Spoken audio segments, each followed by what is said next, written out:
नमस्कार दोस्तों, मेरा नाम हरमीत है। मैं हूं आपका इंग्लिश टीचर। साई मोटिवेशंस में आपका फिर एक बार स्वागत है। आज का हमारा वीडियो जो है प्रेजेंट परफेक्ट कंटिन्यूअस टेंस में नेगेटिव यानी कि नकारात्मक और प्रश्नवाचक यानी कि इंटरोगेटिव सेंटेंसेस पर है। तो हम इन दोनों का मिला जुला वाक्य बनाएंगे और उनका प्रयोग करेंगे कि हम उनको किस प्रकार इंग्लिश में रूपांतरण करते हैं और फिर हम उनको बोलने की प्रैक्टिस जैसे करते हैं नॉर्मली हम कर सकते हैं। उसमें कोई दो राय नहीं है कि अगर फॉर्मूला है हमारे पास, जैसा कि मैं पहले अपने वीडियोस में कहता आया हूं, तो हमारे पास इंग्लिश एक मैथमेटिक्स के सम की तरह है जो बहुत इजीली हम उसको सॉल्व कर सकते हैं। तो हमारा जो देखिए, आपने इसमें मैंने फॉर्मूला एक आपके सामने बनाया हुआ है जिसमें कि हैज और हैव लगेगा सबसे आगे और उसके बाद लगेगा subject plus been plus verb की फर्स्ट फॉर्म आईएनजी और सिंस फॉर लगेगा। ये हमारा जो है इंटरोगेटिव सेंटेंस के लिए है।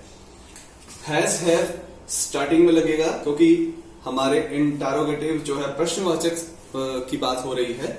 उसके बाद सब्जेक्ट है, बीन आएगा वर्ब की फर्स्ट फॉर्म के साथ आईएनजी और सिंस फॉर जो कि एग्जैक्ट टाइम के लिए होता है। और जैसे कि मैं आपको बता देता हूं सिंस फॉर किसके लिए लगता है।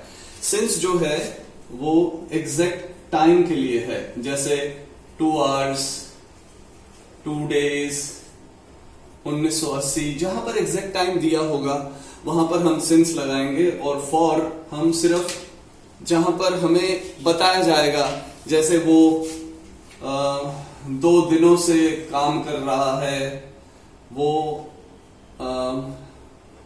कल से जाग रहा है, तो जहां पर एग्जैक्ट टाइम नहीं होगा वहां पर हम फॉर का उपयोग करेंगे।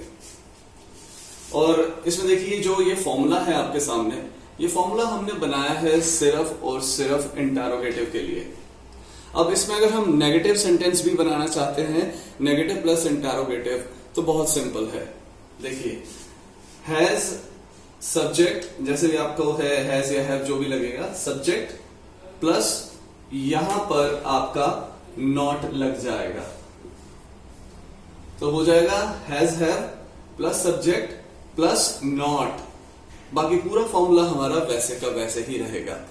तो आइए इन दोनों का मिला जुला एक प्रयास करते हैं और उन्हें हिंदी से इंग्लिश में रूपांतरण करते हैं।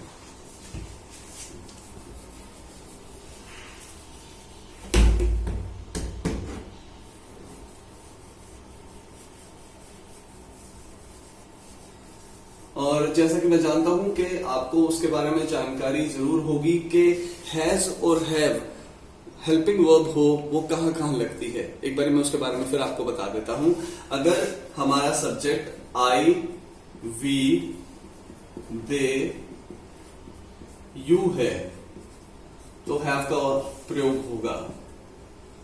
और अगर ही, शी, इट है हमारा सब्जेक्ट तो हैज का प्रयोग होगा, जो कि बहुत सिंपल है। तो आइए अब कुछ वाक्य लेते हैं। पहले हम नेगेटिव कुछ वाक्यों की बात करते हैं, फिर इंटरोगेटिव की भी बात करते हैं।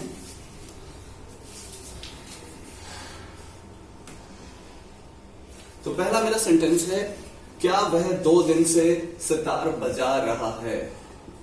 क्या वह 2 दिन से सितार बजा रहा है। तो अब देखिए आपने यहां पे ये है इंटरोगेटिव। अब जो करता है हमारा जो सब्जेक्ट है वो हमारा मेल है, तो यहां पे हो जाएगा हैज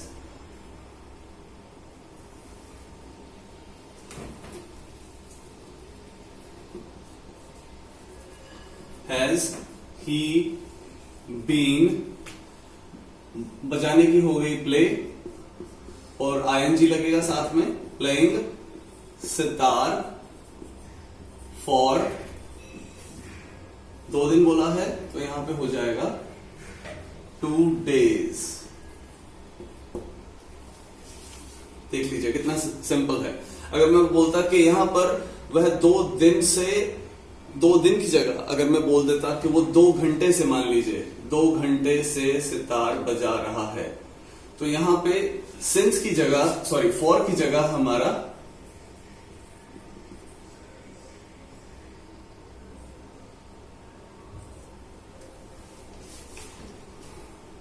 क्षमा चाहूंगा, इसमें सिंस नहीं फॉर ही आएगा। मेरा कहने का मतलब ये था कि मान लीजिए अगर मैं लिखता हूं कि जैसे वो क्या वह मंगलवार से सितार बजा रहा है, तो सिंस ट्यूसडे हो जाएगा।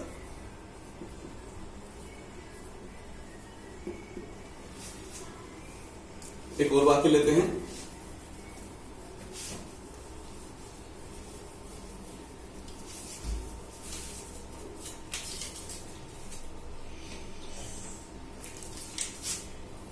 क्या वह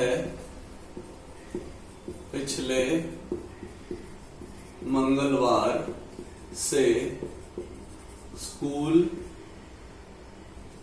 जा रहा है? तो ये हो जाएगा has he been going to school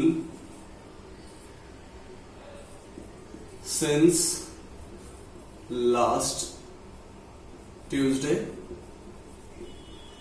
अगर मैं इसको नकारात्मक बनाता हूं, क्या वह पिछले मंगलवार से स्कूल नहीं जा रहा है, अगर नहीं ऐड करूंगा तो हैज ही नॉट सिर्फ इधर लग जाएगा, बाकी पूरे का पूरा सेंटेंस वही है।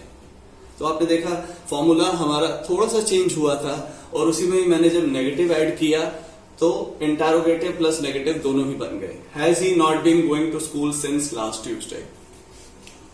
एक वाक्य और लेते हैं।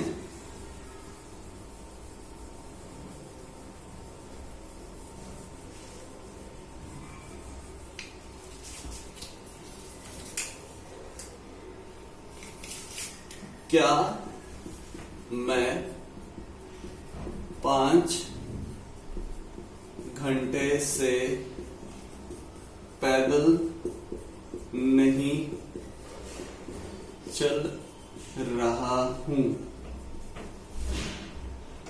Have I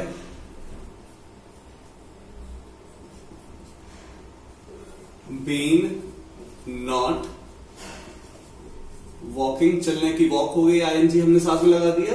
have I not, have I been, have I, sorry, have I not been walking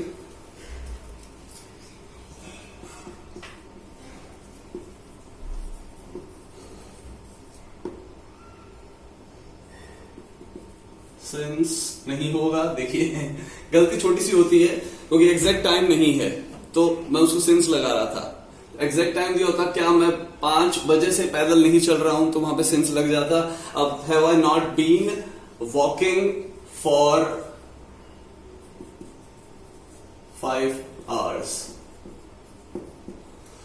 तो जैसे कि आपने इन वाक्यों के प्रयोग में देखा होगा, सिंस और फॉर बहुत इंपॉर्टेंट चीज है। सिंस जहां पर एग्जैक्ट टाइम दिया हो, 5 बजे दिया हो, या मैं मंगलवार से या सोमवार से खाना खा रहा हूं, या 1980 से दिल्ली में रह रहा हूं, वहां पे हम सिंस लगाएंगे। जहां पर एग्जैक्ट टाइम नहीं दिया है, 2 घंटे 2 दिन, वहां पे हम फॉर लगा रहे हैं।